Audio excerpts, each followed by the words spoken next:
single hand, collar grab, straight arm. So this move can be done thumb up, thumb down.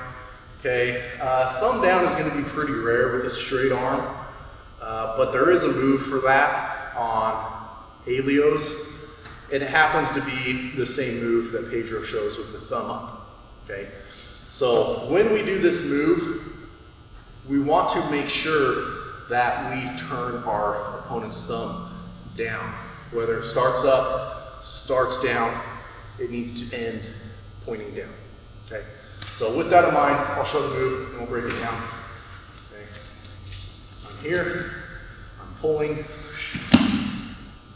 and then with the opponent's thumb down, securing this arm lock. Okay. So, my opponent is grabbing me and he has a straight arm. Okay. When someone is grabbing with a straight arm, it generally means they're pushing. Okay?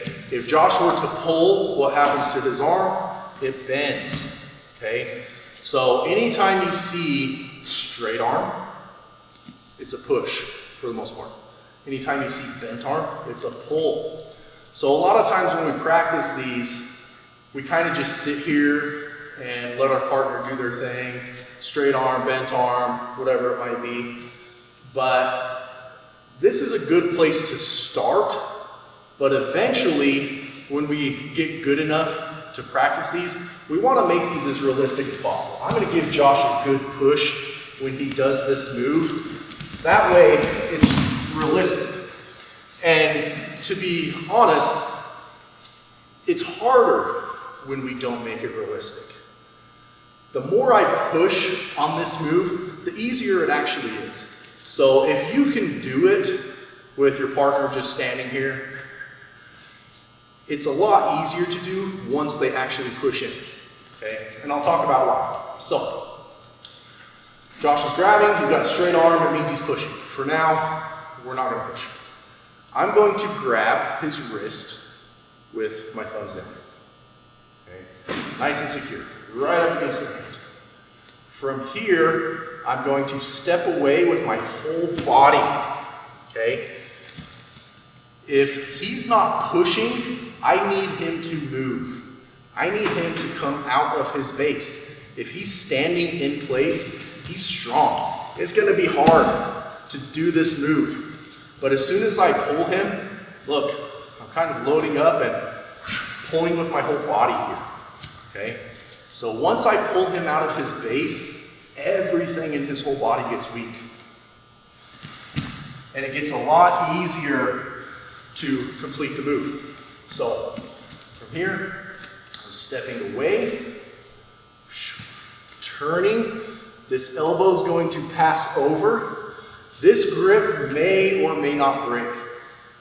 I'm going to really focus on turning, and there's a way I can do that. When I grab, if I turn my hands like this, once I step through and turn them this way, it generally points that thumb down.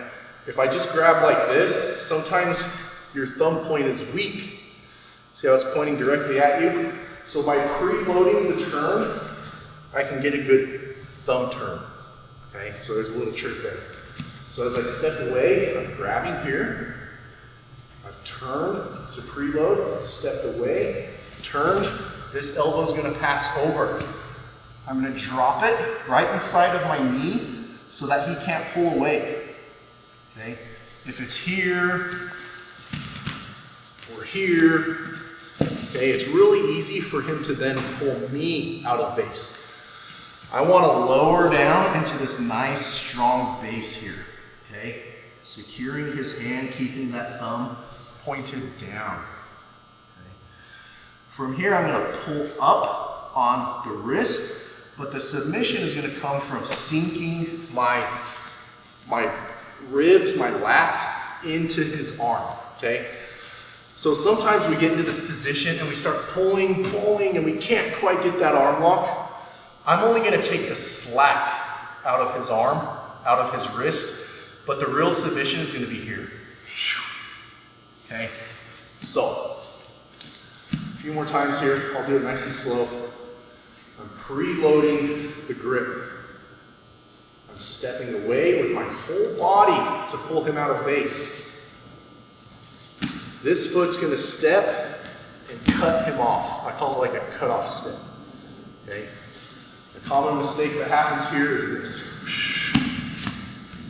I have him cut him off. I try to do the arm lock and he just circles around. Okay?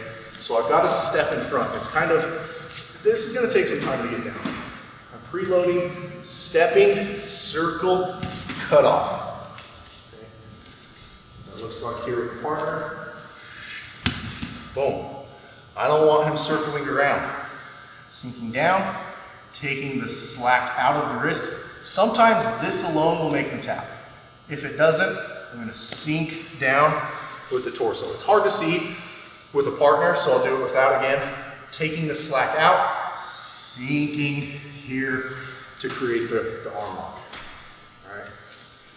Again, preload. Pull with the body, turn, cut off step.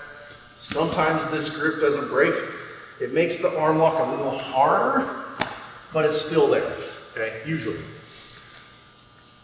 By stepping away and pulling this through, that's where the grip break is gonna happen. Sometimes it doesn't, and you just kind of have to live with it. But by turning that thumb down, pulling with the body, and then ripping the grip through here, it makes things a lot easier. Okay. Coming down, taking the slack, sinking the ribs. So maybe from a reverse angle here, you can see what we're doing. Stepping, turning, thumbs pointed down, sinking.